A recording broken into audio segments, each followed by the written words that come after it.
Hey, what's up everyone? Hi, this is Harshadmenon from Health and Muscles. So in the last video, we learned about proteins. In this video, let's do a quick recap on proteins.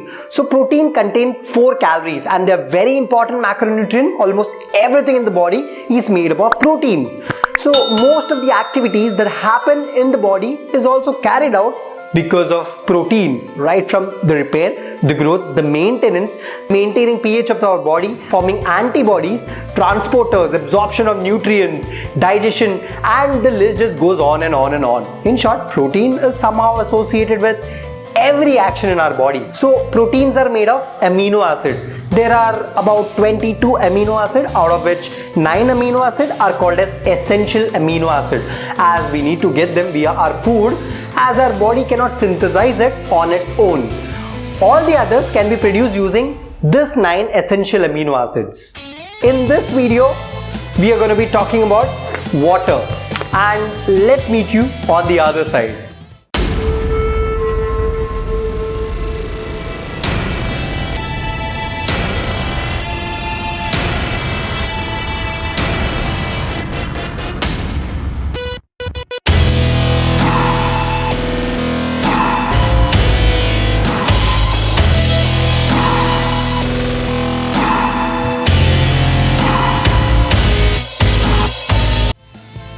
Water is essential for life. It plays a very vital role in maintaining our cellular homeostasis. From the time life has ventured from oceans to living on land, a major key to survival has been prevention of dehydration, and this includes even for us humans. So water comprises from 75% body weight in infants to 55% in elderly. We will talk about drinking water in this video. We get around 20 to 22% of total water from the food that we take, like your milk, your juice, your fruits. Basically everything that we eat contains water. Our body also gets water from oxidation of macronutrients. Now that's very little though, but the best source of getting water is by just drinking it. It's inexpensive and contains 0 calories, so you don't have to say no to water. How to identify if we need to drink water?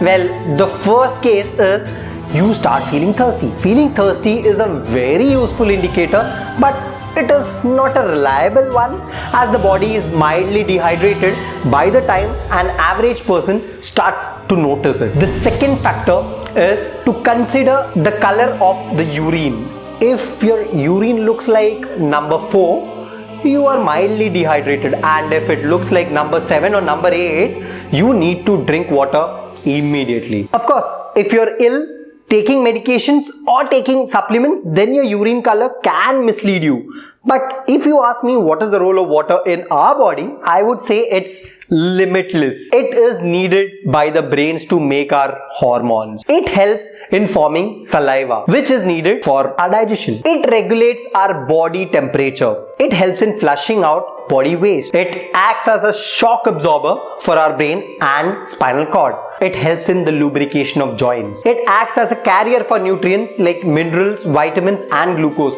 Study shows that if there is a dehydration of even 2%, the physical performance of athletes fall. Water also helps in weight loss. Well, I will be talking about that in detail in further videos because it's a very huge topic, and this video is going to be very lengthy if I include it over here.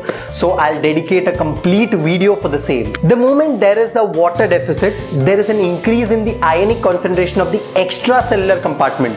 So water from the intracellular compartment comes out to balance it up, which is excreted with the help of our kidneys. So smaller volume of more concentrated urine to balance out the ionic concentration. Similarly, the reverse process happens when there is an excess of water. Thus, kidneys play a very key role in regulating our fluid balance. Now, this happens usually by using sodium and potassium ions. Now, we'll see what are the problems that are associated with less water. Physical performance.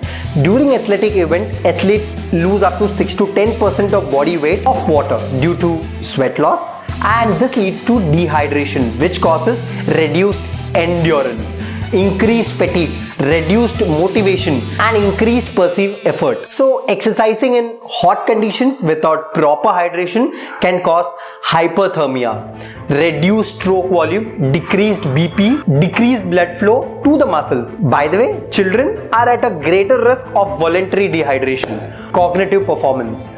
Even mild dehydration can cause disruption in mood and cognitive functioning, such as concentration, alertness, short-term memory, arithmetic ability, etc. Dehydration and delirium. Dehydration is a risk factor for delirium, and delirium presenting as dementia in the elderly and in the very ill. GI function. Gastric emptying rate is generally accelerated by the total volume consumed and slowly by higher energy density and osmolality. Constipation, characterized by slow gastrointestinal transit, small, hard stools and difficulty in passing stool, has a number of causes including medication use, inadequate fiber intake, poor diet and illness, and in most cases, guess what? It's inadequate intake of water. Kidney function. The kidney is crucial in regulating water balance and blood pressure, as well as removing waste from the body. The kidneys require water for the filtration of waste from the bloodstream and excretion via urine. Heart function and hemodynamic response. Blood volume, blood pressure and heart rate are closely linked. Blood volume is normally tightly regulated by matching water intake and water output. Now, decrease in blood volume can occur through blood loss or blood donation or loss of body water during sweat as seen with exercise. Headaches. Water deprivation and dehydration can lead to development of frequent headaches. Your skin. The skin contains approximately 30% of water, which contributes to your plumpiness, elasticity and the skin resilience along with your texture. Hydration and chronic diseases. There is a strong evidence showing that good hydration reduces risk of urolithiasis, that's basically formation of stones in the kidney and bladder. It reduces incidences of constipation, exercise asthma, hypertonic dehydration in the infants, hyperglycemia and diabetic ketoacidosis, reduction in urinary tract infections, hypertension, fatal coronary heart disease. So what exactly is stopping you from drinking water and being healthy? Now, few research shows that estimated average requirement for men is around 3700 ml and 2700 ml in case of females. This is with regards to calorie requirement, which can be flawed as well. It does not take into account the water loss due to exercise, your climate, the health condition, especially when you're breastfeeding mom. So as a thumb rule, drink 4 to 5 liters of water for a female and 5 to 6 liters of water for males. And this is what I would recommend. So if you like the video, please go and drink a couple of bottles of water, and also in the meanwhile, please do hit the like button, and yes, do not forget to subscribe to my channel. I come up with awesome content every Wednesdays, and while you're at it, do share it with your friends. Of course, if you can share a bottle of Coke, you can share this video as well. What say?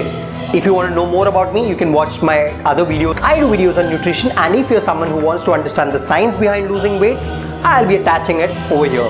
And if you want to eat something delicious being on diet, I will be attaching a couple of videos over here, and along with that, I got some motivational content as well, which you can watch and motivate yourself along with your friends. So see you in the other video. Till then, keep drinking water. Stay safe, stay healthy.